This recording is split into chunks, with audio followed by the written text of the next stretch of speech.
உறுப்பினரும் எங்கள் அருமையான எங்கள் அன்பு சகோதரன் ரவீந்திர பண்டார் அவர்களிடத்திலும் அதே போல எங்களுடைய அருமையான பிரதேச சபையின் தவிசாளர் சுதர்ஷன லியனகே தோழர், அதே போல உப தவிசாளர் திவி தோழர், அதே போல இந்த பிரதேசத்தின் பிரதேச சபை உறுப்பினரான அசோக், அதே போல சவுந்தலா தேவி, அதே போல தபோஜினி.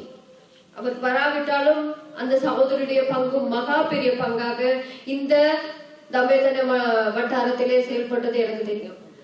அதே போல இந்த இடத்துல இருக்கிற பிரதேச சபை உறுப்பினர்கள், அரசாங்க உத்தியோகஸ்தர்கள், அதே போல இருந்ததான ஒய்சி அவர்களுக்கும், அதே போல இந்த தோட்டத்தின் முகாமையாளர், அதெல்லாம் தாண்டி என்னுடைய தாய் மண்ணை போல அதிகமாக என்னோடு அதிகமாக நான் செலவழித்த இடம் இந்த தம்பேதனை.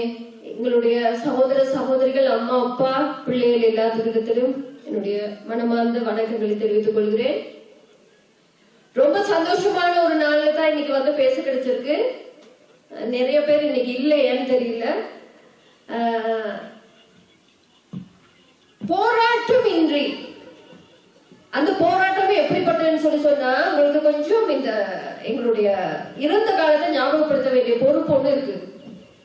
ஒவ்வொரு தீபாவளி தினத்திலையும் அடுத்த வருட தீபாவளி உங்களுக்கு சுபிட்சமா இருக்கும், உங்களுடைய சம்பளம் உயர்த்தப்படும், பொருத்தனைகள் மேல பொருத்தனைகள் ஒவ்வொரு தீபாவளியும் கொடுத்து தீபாவளி தினம் முடியும் போது அடுத்த வருடம் உங்களுடைய சம்பளம் உயர்த்தப்படும்.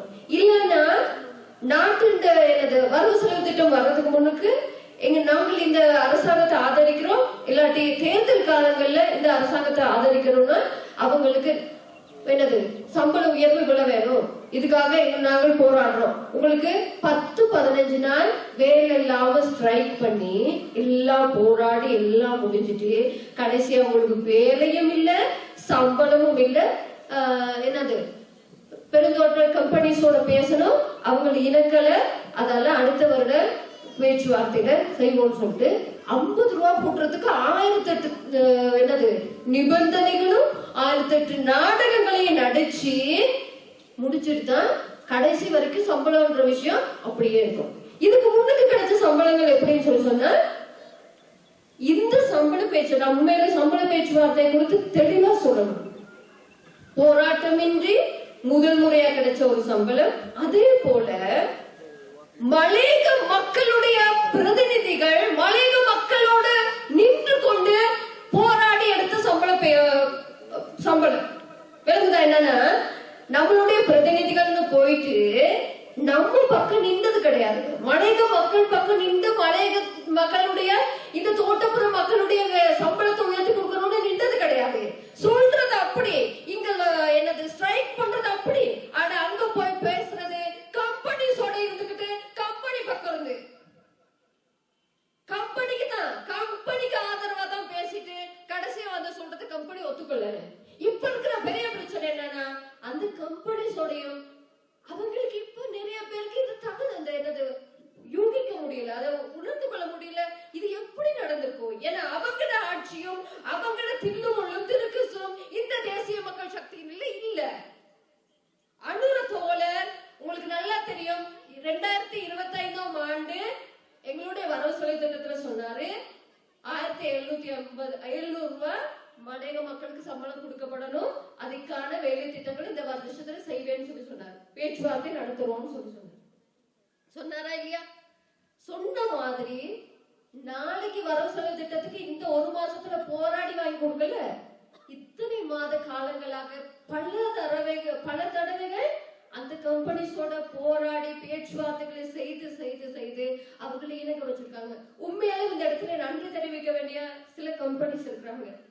உண்மையாலுமே தங்களுடைய மக்கள் தங்களுடைய தோட்டங்களிலே வேலை செய்கின்ற மக்களுக்கு அந்த சம்பளத்தை கொடுக்க வேண்டும் என்று பல கம்பெனிஸ் இணக்கம் தெரிவித்திருக்கிறாங்க. சரி, அவங்களுக்கு உண்மையாலுமே என்னுடைய நன்றிகளை தெரிவித்துக் கொள்றேன். அதே மாதிரி இலங்கையினுடைய அரசாங்கத்தின் நிலங்களை குத்தகைக்கு வாங்கின பல நிறுவனங்கள் தங்களுடைய நிலங்களை போல தங்களுடைய அடிமைகளாக இன்னும் மலையக மக்களை வைத்துக் கொண்டு வேலை செய்ய வேண்டும் என்ற நோக்கத்தோடு இந்த சம்பளத்தை என்னது கொஞ்சம் தடுமாறி கொண்டிருக்கிறதையும் பார்க்கலாம். ஆனாலும் இது இந்த தீர்மானத்தை எடுத்தது வந்து அனுர தோழர்னால கட்டாயமா அவங்க கொடுத்துதான் ஆகணும். அது கொடுத்துருவாங்க, அது ஷுவர். சரியா?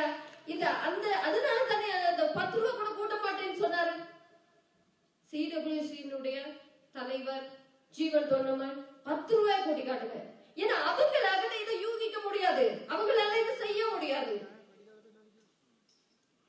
10 ரூபாய்ல 10% கூட அவங்களுக்கு செய்யலாது. ஆனா இது தேசிய மக்கள் சக்தியினுடைய அனுரகுமார தோழர் செய்த போராட்டத்தின் விளைவு. மலையக மக்கள் உங்களுடைய மக்களுடைய வேதனைகளை அறிந்த பிரதிநிதிகளுடைய கட்சி என்பதால போராட்ட தேவையில்ல. மக்களுடைய வேதனைகளை அறிந்தவர்கள் இதுல 200 ரூபாய் சம்பளம், அடிப்படை சம்பளமாக 200 ரூபாய் கூட்டப்பட்டு உங்களுடைய என்னது வருகைக்கான ஒரு தொகையாகத்தான் அரசாங்கம் முதல் முறையா, அதுவும் அப்படிதான் முதல் முறையா அரசாங்கம் இத்தனை வருஷம் என்ன செஞ்சாங்க நல்லா தெரிஞ்சுக்கோங்க. தேசிய மக்கள் சக்தியினுடைய அரசாங்கத்தை தெளிவாக புரிந்து கொள்ளுங்கள்.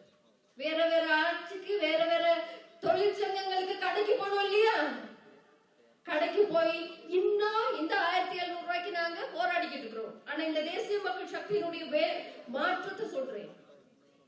இவ்வளவு நாள் மலையக அரசியல்வாதிகள் யாருக்காவது ஒரு கட்சிக்கு போயிட்டு ஆதரவு, அரசாங்கம் அமைக்கிற கட்சிக்கு ஆதரவு கொடுப்பேன், ஆதரவு கொடுத்தோட எங்களோட மக்களுக்கு இந்த சம்பளத்தை வாங்கி கொடுங்கன்னு போராட்டம் செய்யறோம், அழுத்தம் தெரிவிக்கிறோம்னு சொல்லுவாங்க. அப்படி ஆனா எந்த அரசாங்கமும் அந்த அழுத்தத்தையோ அந்த போராட்டத்தையோ சில நேரங்களில் கணக்கு கூட எடுக்க மாட்டாங்க, கணக்கே எடுக்க மாட்டாங்க.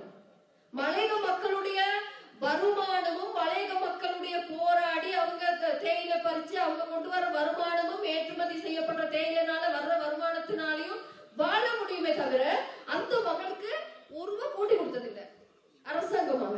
முதல் முறையாக அரசாங்கம் மலையக மக்களுக்கு வந்து வரிப்படுத்துறது, அதையும் போராடிக்கிட்டு இருக்காங்க. அதையும் சொல்றாங்க எப்படி அரசாங்கத்து ரீதியாக மலையக மக்களுக்கு எப்படி மக்களுடைய வரிப்படத்தை சம்பளமா கொடுக்கணுமா? ஐயா எத்தனையோ பேருக்கு அஸ்வஸ்மா கொடுக்கிறோம், மக்களை ஊக்குவிக்கிறதுக்காக நாங்க காசு கொடுக்கிறோம். இந்த மக்கள் தங்களுடைய வேர்வையை சிந்தி தங்களுடைய உயிரை அதுக்காகவே பணயம் வைத்து போராடுற அந்த மக்களுக்காக ஒரு அரசாங்கமாக இருந்து 200 ரூபாய் கொடுக்கிறது பெரிய விஷயம் கிடையாது, கொடுத்துதான் ஆகணும்.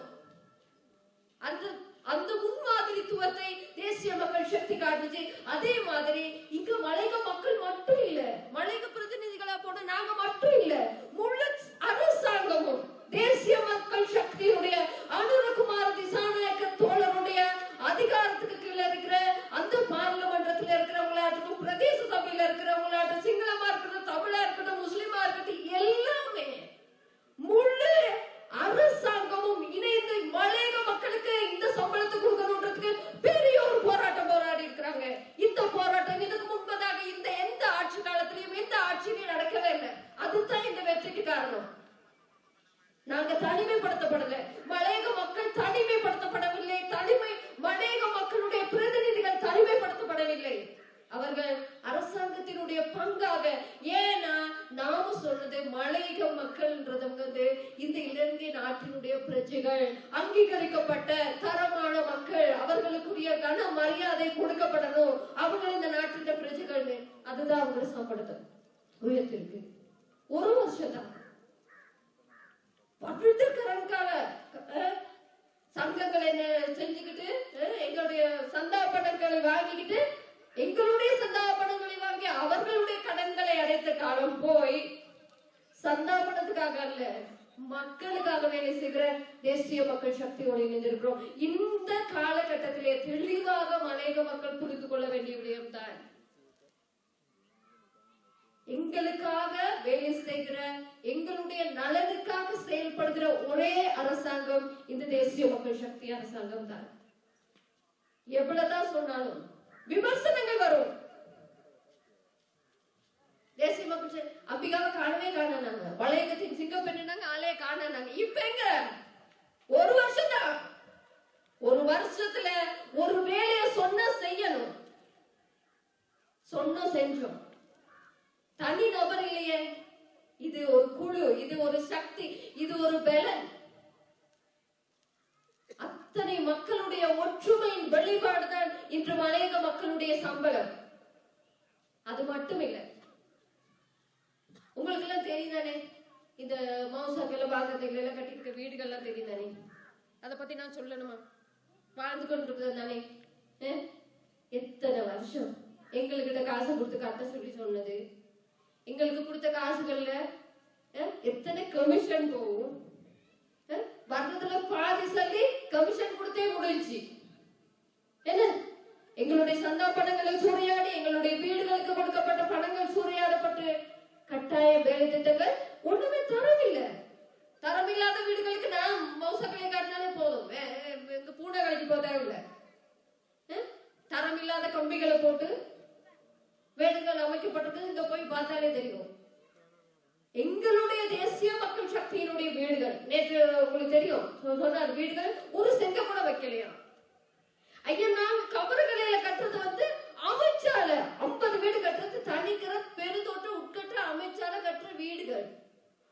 ஒரு செங்க வைக்கல, ஒரு செங்க வைக்கல தான் 50 வீடுக்கு அடிக்கல் நாட்டி பாதியில முக்காவாசி வேலை முடிஞ்சு, பிளாஸ்டரும் பண்ணியாச்சு.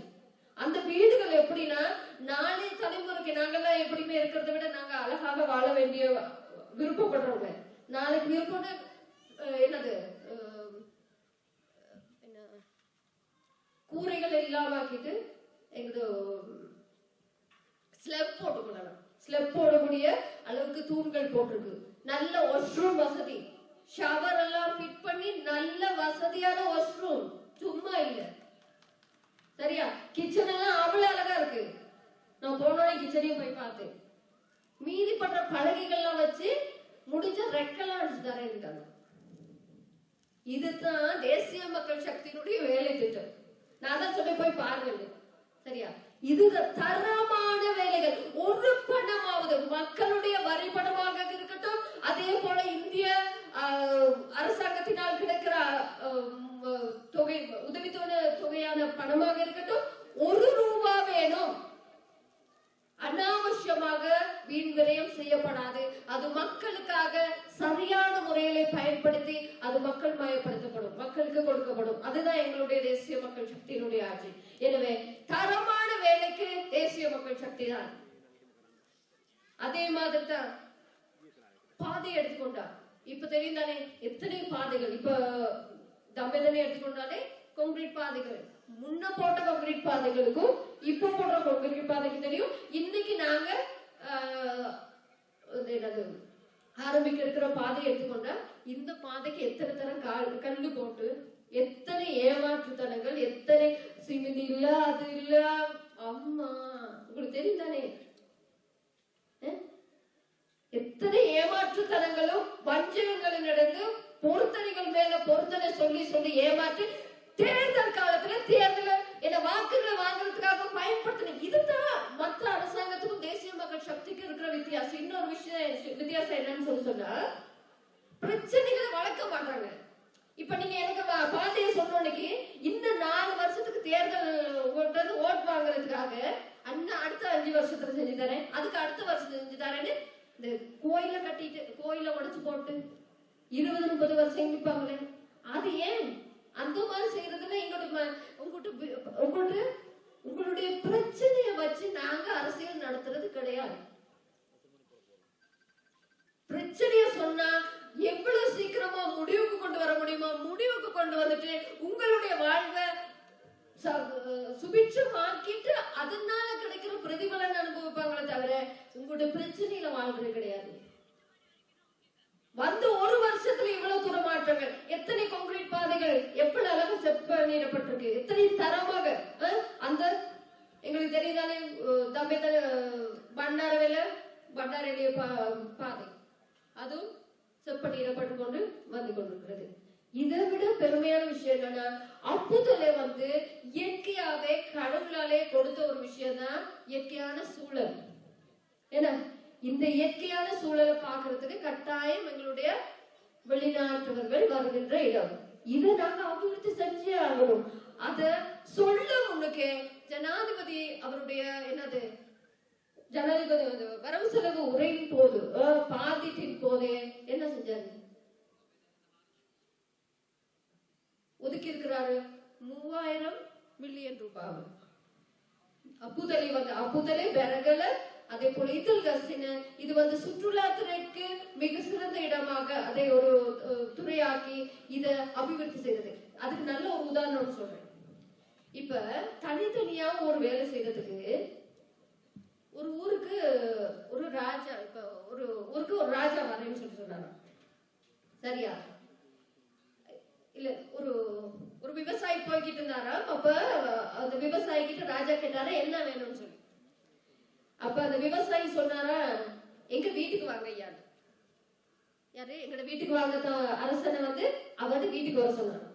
இப்ப அரசன் அவங்க வீட்டுக்கு போறதுன்னா எப்படி போவாரு? இப்ப இருக்கிற இந்த என்னது உடைச்சு போட்டு இந்த ரோட்ல போவாங்களா? அரசாங்கம் ஒரு அரசன் போறேன்னா என்ன செய்யப்படணும்? அந்த இடம் அலங்கரிக்கப்படணும். அப்ப அரசன் போறதுக்காக வேண்டியே அவருடைய வீட்டுக்கு போற எல்லா வேலை திட்டங்களும் அழகா நடந்துச்சு. அந்த மாதிரி தான் சுற்றுலாத்துறைய மையமான ஒரு பாயிண்டா அபுதல மாறிடுச்சுன்னா கட்டாயமா பாதையா இருக்கட்டும் எல்லா அபிவிருத்தி திட்டங்களும் சும்மாவே வரும். தனித்தனியா பாதைகள் ஒவ்வொரு வேலைகளை தனி செய்ய தேவையில்லை. இதை எவ்வளவு தூரம் அபிவிருத்தி செய்யப்படும். சுற்றுலாத்துறைக்கு சிறந்த இடமாக தெரிவு செய்யப்பட்டனால இது கட்டாயம் அபிவிருத்தி செய்யப்படும். அது அபிவிருத்தி செய்யப்படுறது இங்க இருக்கிற இளைஞர் யுவதிகளுக்கான வேலை வாய்ப்பு. வேற யாரும் வர பரவாயில்லையே. இங்க திருவிழா ஓடுறவங்களா இருக்கட்டும், இங்க கடைகள் செய்கிறவங்களா இருக்கட்டும், இந்த இதனால் வருகிற எல்லா வருமானமும் நம்மளதான் போய் சேர்ப்போம். அப்ப இங்க இருக்கிற நம்மளுடைய வாழ்க்கையை அபிவிருத்தி செய்யப்படணும். அதே மாதிரி தான் நேற்று ஒரு கதை ஒன்று சொன்னாரு. உங்களுக்கு எவ்வளவு தூரம் நீங்க கேட்டீங்களோ தெரியாது. இப்ப அந்த அதுக்கு நான் ஒரு இன்னைக்கே பதில் ஒன்று சொல்லலன்னு நினைக்கிறேன். இப்ப அந்த வீடுகள் கொடுக்கறதுல நம்ம தெரிவு செஞ்சோம் இல்லையா? வீடுகள் தெரிவு செஞ்சதுல நேற்று ஒருத்தர் பார்லிமெண்டத்துல ஒரு கதை ஒன்று சொன்னாரு. என்னன்னா, எட்டனுக்கு கொடுக்க வேண்டிய வீடெல்லாம் பதிலுக்கு எடுத்தாச்சு. இவங்க நினைச்சுக்கிட்டு இருக்காங்க என்னன்னு சொன்னா, அவங்களோட காலத்துல ஒரு வேலை செஞ்சாங்க பாருங்க. என்ன எங்க சாதிக்காரனா தப்பு சாதி இருக்கிறேன்னு நினைக்காங்க. அவங்க செஞ்ச வேலையை சொல்றேன். எங்க யூனியன்ல உள்ளவங்களா, எங்க ஜாதிக்காரங்களா, அவங்களுக்கு வீடு வாசல இருந்தாலும் பரவாயில்ல, எங்களுடைய யூனியன்ல தலைவரா இருந்தா அதெல்லாம் பார்த்து பார்த்து பார்த்து 2-3 வீடு கொடுத்த காலம் இருந்துச்சு தானே. அந்த மாதிரி எங்களுடைய பெருந்தோட்ட அமைச்சருங்க வந்த பிறகு சரியா அவர் என்னமோ அவருக்கு ஆக்களுக்கு வீடு கொடுக்கறதுன்னு நினைச்ச மாதிரி எட்டனுக்கு கொடுக்கறதெல்லாம் கொண்டு பதிலி கொடுத்துட்டா நினைப்பு. ஏன்னா அவங்களுக்கு அவங்க மூலையில தானே சிந்திக்க முடியும். என்ன அவங்க செஞ்ச விதத்துல தான் எங்களையும் பார்க்க முடியும். அப்படி இல்ல, உங்களுக்கு எல்லாத்துக்கும் தெரியும் தானே. இதுல எந்த விதமான அரசியல் தலையீடும் இல்லை. அந்தத்துக்கு உட்பட்டவங்களுக்கு தான் இந்த வீடு கொடுக்கப்பட்டுச்சு. அது எந்த கட்சியா இருந்தாலும் சரி, எந்த ஜாதியா இருந்தாலும் சரி, ஓட்டு போட்டாலும் சரி, போடாட்டி சரி, பிரச்சனையே கிடையாது. பாதிக்கப்பட்டவங்களுக்கு தான் வீடு கொடுத்துச்சு.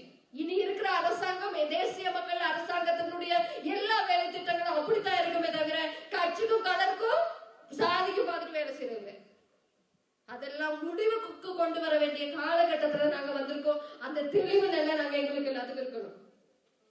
இதெல்லாம் நான் ஏன் உங்களுக்கு சொல்றேன்னு சொன்னா, இவ்வளவு பெரிய நல்ல விஷயம் செய்து சம்பள உயர்வையும் கொடுத்த அரசாங்கத்துக்கு நன்றி சொல்றதுக்கு கொஞ்சம் கூட நன்றி உணர்வு இல்லாம இன்னும் மத்தவங்களுக்கு போய் கடைக்கு போய்கிட்டு இருக்க மக்களுக்கு நம்மளோட சமூகத்துல இருந்துகிட்டு தான் இருக்கிறாங்க. தெளிவு அடைங்க. நம்மள அடிமையாக்கி வச்சுக்கிட்டு இருக்கிறாங்க. அந்த அடிமைத்தனத்துல இருந்து வாங்க வெளியே. நாங்க எழுப்பணும், எங்களுடைய தலைவர்கள் எழுப்பணும், எங்களோட பிள்ளைகளுக்கு நல்ல ஒரு எதிர்காலம் அமைச்சு கொடுக்கணும். இவ்வளவு நாள் நேற்று சொன்னார். இன்னொரு கதை என்னது, தோட்டப்புற பாடசாலைகள், தோட்டப்புற வைத்தியசாலைகளுக்கு அபிவிருத்தி இல்லையா? எங்க இருக்காரு? மலையகத்துக்கு வர சொல்லுங்களே, கொஞ்சம் எஸ்டேட்கெல்லாம் போய் பார்க்க சொல்லுங்களே.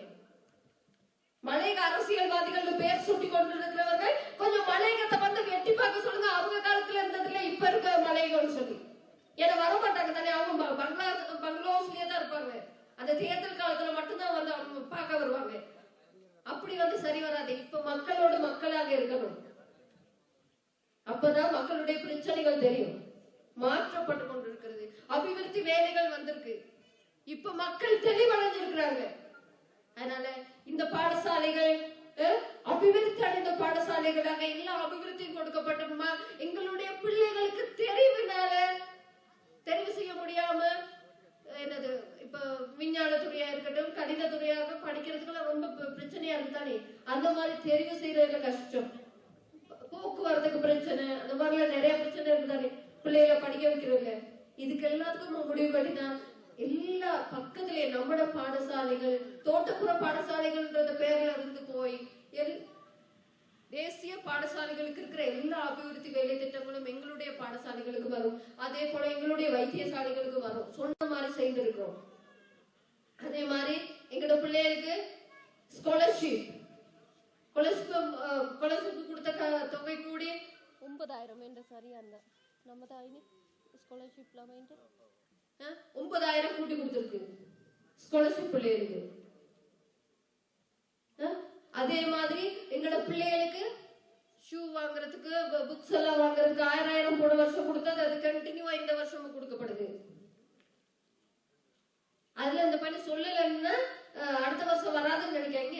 அது கண்டினியூவா வேலை ஆரம்பிச்சதான் கண்டினியூவா வந்துகிட்டு இருக்கோம். அரசாங்க உத்தியோகஸ்தர்களுக்கு சம்பளம் உயர்வும், அதை படிப்படியா 2வது கட்டமும் இந்த பணம் வரும்.